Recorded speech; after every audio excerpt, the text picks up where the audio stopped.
Fala galera, tudo bem com vocês? Durante essa última semana, a GALORA confirmou a sua saída do cenário de Valorant. A equipe, que foi bicampeã brasileira do Challenges nesse ano, se despediu do elenco, que era composto por RGLM, Sato, Luke Show, Urango, Prozin e tinha o Shao como coach. E após isso, o Shao anunciou que eles manterão o core para o ano que vem, e que a line deve contar com Prozin, RGLM, Urango e Rich, HMBR. O que chamou a atenção foi que Sato e Luke Show não estão na lista passada pelo Shao.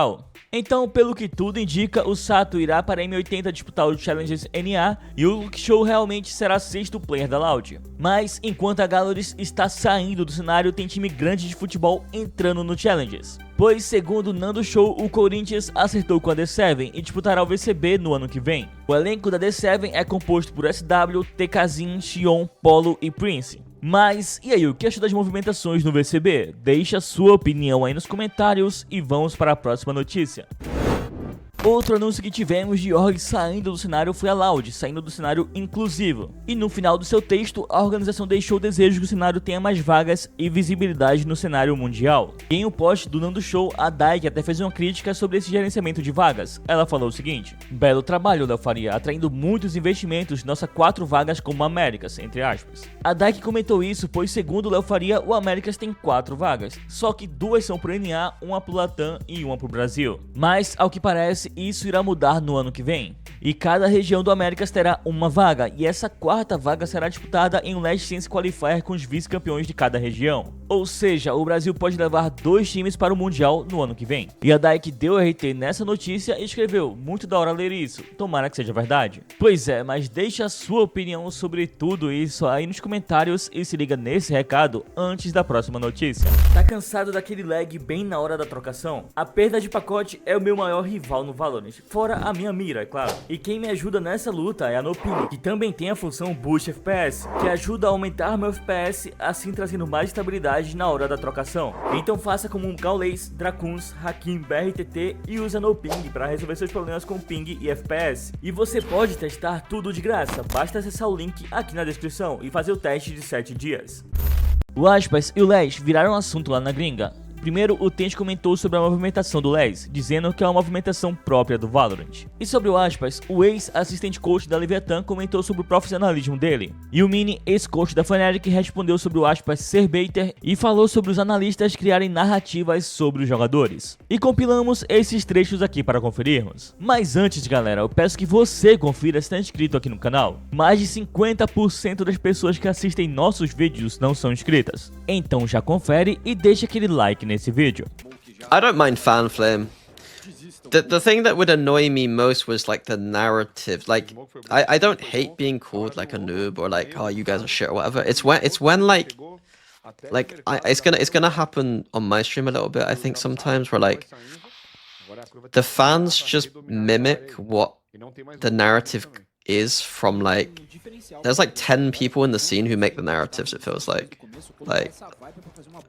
Sliggy and Platchat are probably now a big portion of that, whereas like people will now just copy what they say, and if you don't agree with what they say, like as a criticism of your team, it can be frustrating because then you just get a bunch of noobs just spamming the same thing over and over again, and you're just like, okay, like, I don't mind being called a noob, but like, don't then treat it like an analysis that you think is correct when like it might not be. It's like weird.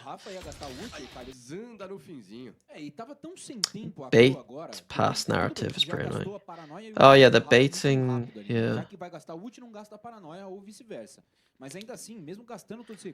I've never seen the Dirk only being good because he had Leo and Kron thing. Aspas is low-key better. Honestly, I've never watched like I clearly haven't like when I watch a game, right? It's very difficult for me to just watch one player. It's like I've never noticed Aspas baiting, but that's because the way I watch VODs is I'm not looking at one player, you know what I mean? And whenever I anti-stratted Aspas's teams, I never noted that he was baiting.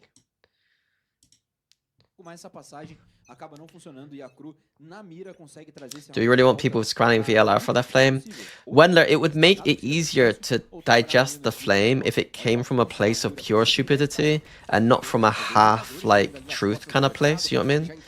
It hurts more when it comes from a place of, like, half-truth, in my opinion. Whereas, like, okay, well, they've kind of got, like, half the picture, but they don't have the full picture, and then it becomes annoying, because it's kind of, like, half-true, but you know, like, it's not fully true. Narratives are strange. Aspas was molded by Sassy and Sadak, so he isn't a ranked demon that overpeak every time, but suddenly you become a beta. I mean, okay. Like, that's you're creating your own narrative though, but like you might be onto something. But like, I don't know if Aspas is a beta or not. I can't comment because I haven't sat down and watched Aspas.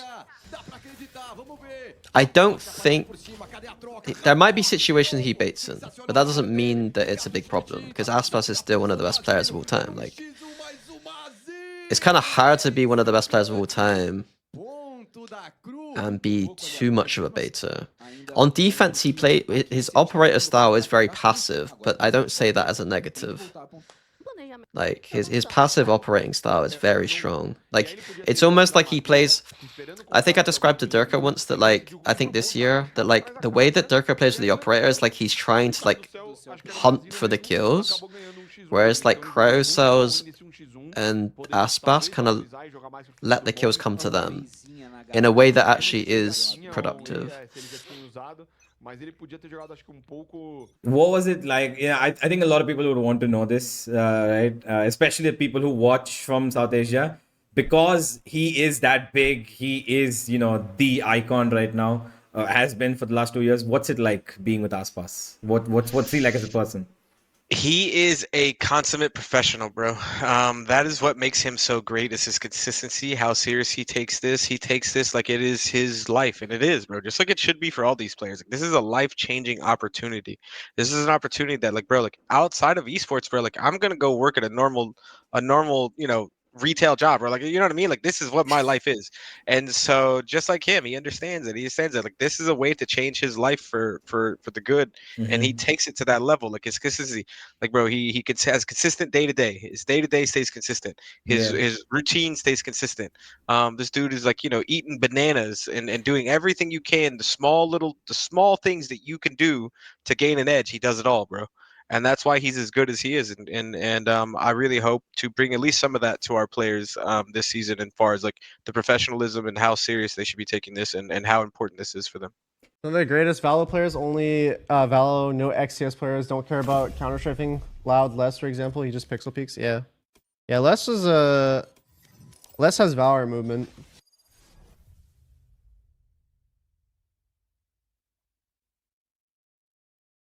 Like, the only time that counter-strafing kind of is good is, like, there's, like, a few cases. Is when, like, you're pre-firing. If you're pre-firing, then counter-strafing is completely fine. But, I mean, like, okay, for Les, for an example, when Les is moving, he holds down, like, let's say he's going to the left, right? When he wants to shoot, he literally presses both keys at the same time. So, like, let's say he, I'm gonna get these bots, like, not moving right now, just so I can show. So, for an example, like, if I'm playing how I normally do, I kind of, like, I'll shoot like this, right? This is how I shoot. Whereas the way Les will shoot is he will hold A and then hold D at the same time he wants to shoot. So that's, like, I can't do it. It feels fucking weird for me, but, like, that's how he shoots. And he just, like, either he dies or you die. And that's, like, kind of what happens. And so he's just really reliant on, like, hitting his shot, I would assume. But that's what Gustavo told me, that he moves like that, and it's, like, interesting. But yeah, that's, like, the definition of, like, Valorant movement, just, like, pressing both keys at the same time. I mean, you could also do it by, like, letting go, but maybe it stops faster. I'm not even sure. Does it stop faster? I have no clue.